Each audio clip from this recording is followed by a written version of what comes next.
If the veins of the leg are overwhelming you, this video is going to simplify everything. In the next few minutes, you'll learn all of the major veins and branches you actually need to know so you can walk into your next anatomy exam with confidence. The main job of the venous system is to carry deoxygenated blood from the rest of the body back up to the heart for further usage. The cool thing about veins is that they have one-way valves inside of them to prevent backflow the wrong way of blood, so it continues all the way to the heart.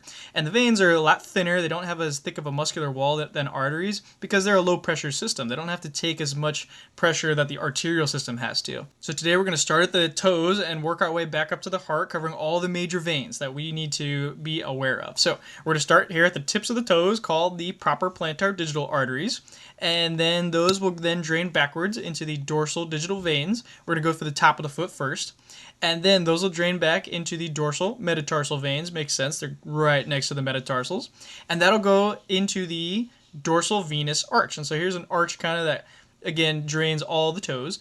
And let's go medially here. That dorsal venous arch will then drain into the medial marginal vein. You can kind of see how this is located kind of by the navicular and mainly drains the medial side of the foot, which then goes and drains into the great saphenous vein. I have to zoom out because this guy is so massive, and this is one of the most important veins we're going to cover today. And this differs from the arterial system. There's no greater saphenous artery. You'll notice a lot of these names are very similar to the arterial system, except for this one. So notice how large and long this vein is. This is one continuous vein. It drains a lot of the blood from the entire medial side of the lower leg, the knee, the entire thigh, and it's huge. It is massive. In the cadaver lab, you can mistake it for the femoral vein. It is that thick, and it is very large.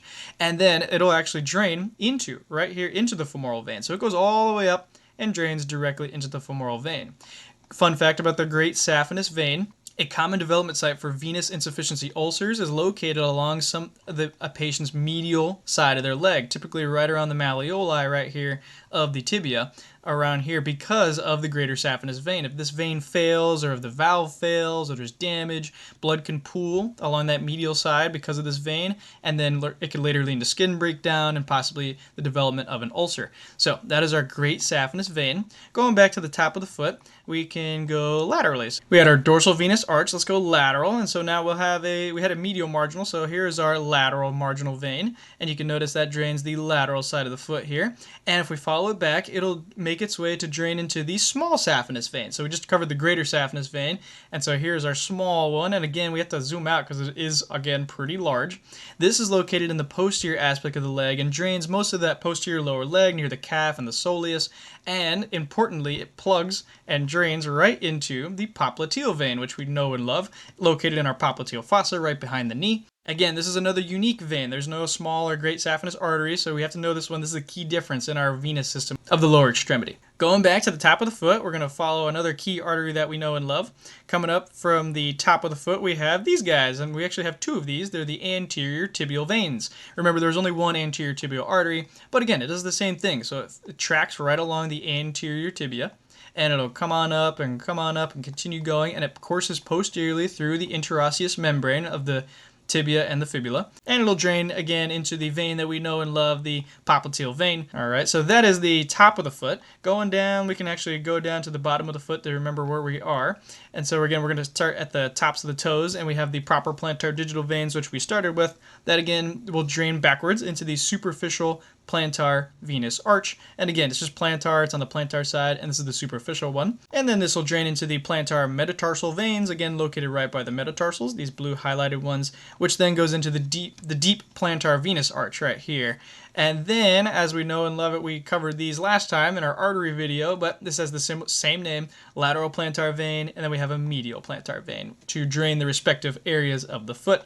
And we can follow that back through the tarsal tunnel here, and we can see our lateral plantar vein here, and immediately traveling, this now drains and becomes the posterior tibial vein as this travels up. So we'll follow our posterior tibial vein as it travels up posteriorly, right along that tibia and the fibula, and then again it'll drain into the popliteal vein again. So the popliteal vein is really the main meeting point of all the major veins of the lower leg. So we are here now. Similarly with the arteries, again we have our genicular veins. We have a couple genicular veins of the superior genicular vein, the inferior genicular vein, and so on, but mainly just remember that the genicular veins drain through into the popliteal vein located in the back of your knee. We can follow our popliteal vein up, and remember, as this popliteal vein will course up, it goes through the adductor magnus, through that opening in that muscle called the adductor hiatus, and it'll travel anterior, as we can kind of see here. And once it travels through that, it is now known as the femoral vein, right?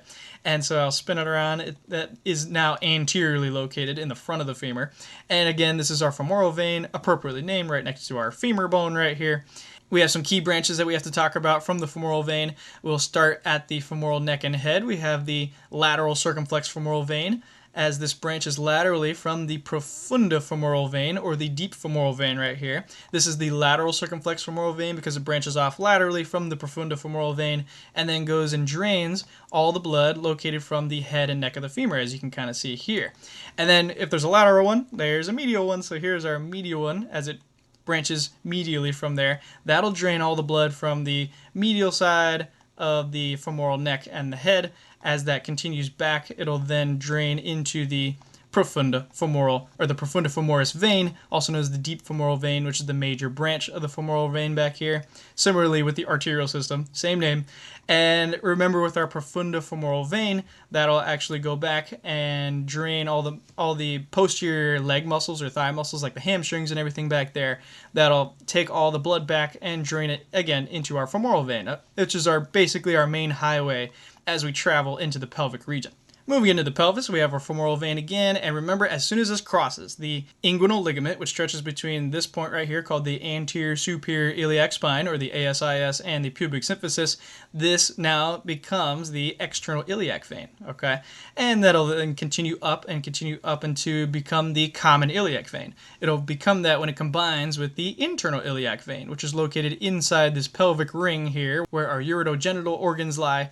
And we have a couple branches that we need to talk about from our internal iliac vein as well. We're going to spin this around towards our gluteal masses, which would sit back here. We have a superior gluteal vein, which remember kind of sits right in between the gluteus minimus and the gluteus medius to drain those two muscles. That'll drain again into the internal iliac vein. And then we have an inferior gluteal vein, which will drain all the blood from the gluteus maximus. Those will course around and drain directly into the internal iliac vein right here. One more branch we got to remember is our obturator vein right here. This obturator vein sits, very appropriately named, right in the obturator foramen right here, and that'll drain the muscles like the obturator internus, obturator externus, and that'll drain the blood again from the femoral head as well. And the blood will travel back to the internal iliac vein, which then combines with our external iliac vein, becoming the common iliac vein. Once the two common iliac veins combine, they then form the massive inferior vena cava. This is the largest vein in your entire body, and this sits right next to your abdominal and thoracic aorta, as the aorta will travel down here. This is the major vein that sits anterior to your spinal column, and that'll then travel all the way up and all the way up to the heart. We're going to hide the sternum here, and now we can reveal our heart here. And the inferior vena cava carries all the blood from the legs, and then it drains into the right atrium of the heart to begin the entire pumping process, where all that deoxygenated blood will get pumped by the heart to the lungs, become oxygenated once again, and then it'll be pumped through the rest of the body to be used for our everyday needs and everything like that. And so that is how all the blood from your lower extremities and legs, from the tips of your toes, goes all the way back up to the heart and makes its journey all the way there. And those are all the major branches that are really key to know, and those major differences from the arterial system that we kind of talked about, mainly those greater and lesser saphenous veins. I hope this helped. I hope you learned something today. If you have any questions, please feel free to drop them in the comments. Please consider subscribing. It really helps the channel, and it really helps me to continue making high quality videos for you just like this. Thank you so much for watching. I am the PT Guy, educating you on God's wonderful creations. I'll see you in the next one.